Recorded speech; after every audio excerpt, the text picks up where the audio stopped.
Allison Mack. From the dazzling glamour of Hollywood to the cold shadows behind bars, Allison Mack has experienced a spectacular fall that left the world stunned. Once the golden girl of Smallville, Mack is now synonymous with the shocking NXIVM scandal, a cult-like organization that tarnished her reputation and plunged her into legal turmoil. After serving her sentence and regaining her freedom, the prison gates closed behind her. But a larger question emerged. Has Allison Mack truly stepped out from her scandal-ridden past?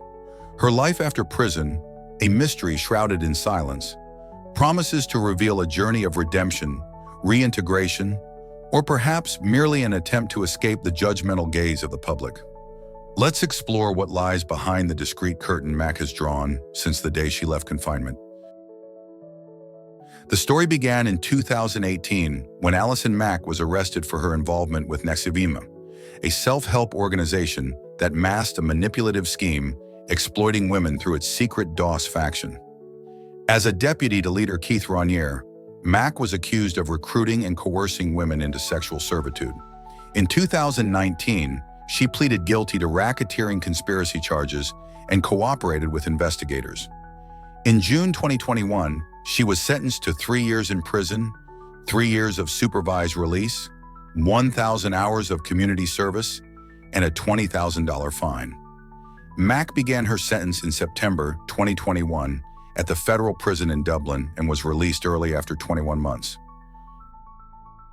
On July 3, 2023, Allison Mack walked out of the federal prison in Dublin, California, concluding her 21-month sentence ahead of schedule due to good behavior credits. Since then, she appears to have chosen a near-reclusive lifestyle, steering clear of the media spotlight and the glamour that once defined her existence. There have been no interviews, no social media updates, nor any indication that Mack intends to re-emerge or address her past. This silence isn't entirely surprising. Before her imprisonment, in a letter to the court, she expressed deep remorse and shame for her role in NXIVM, vowing to dedicate the rest of her life to making amends. That promise seems to be unfolding, albeit in her own quiet and private way. During her pre-prison supervised release at home, Mack lived with her parents in California, worked for a catering service to support herself, completed a community college degree, and even enrolled in a bachelor's program at the University of California, Berkeley, majoring in rhetoric and psychology, a sign she once intended to reshape her identity through education. However, since her release, no official updates confirm whether she has continued this academic path. With her 3-year supervised release beginning in July 2023, Mack must adhere to strict conditions: regular check-ins with a probation officer, completion of 1,000 hours of community service, and avoiding any legal violations. Some U.S. media outlets like Page 6 suggest she remains in California, possibly near family for support during this reintegration phase, though no specific details have surfaced.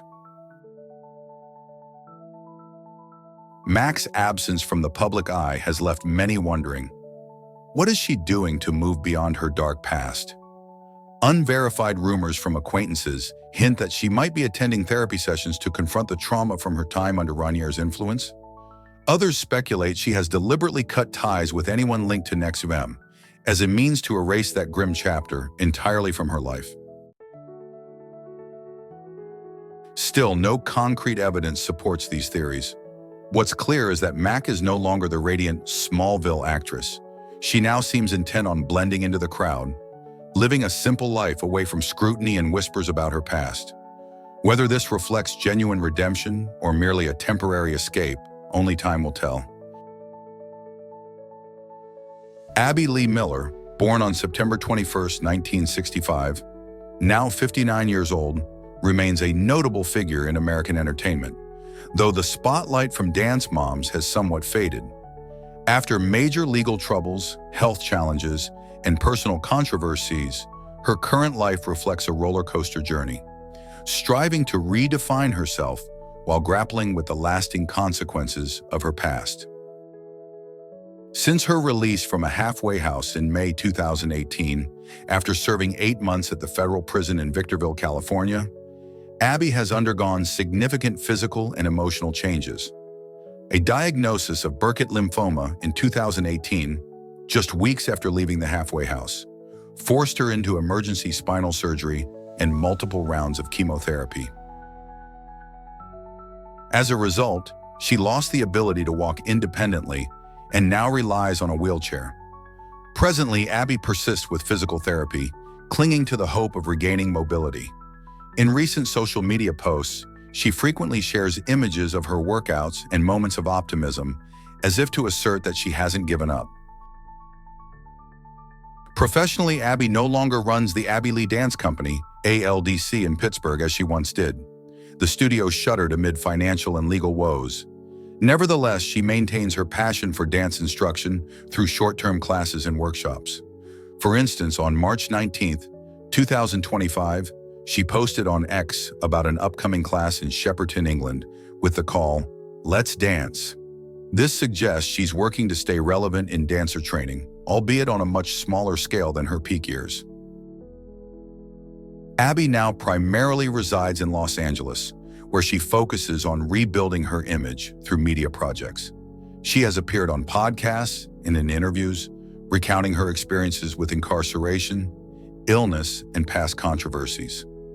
Though no longer a regular on television as she was during Dance Moms, 2011 to 2019, she leverages social media to connect with fans.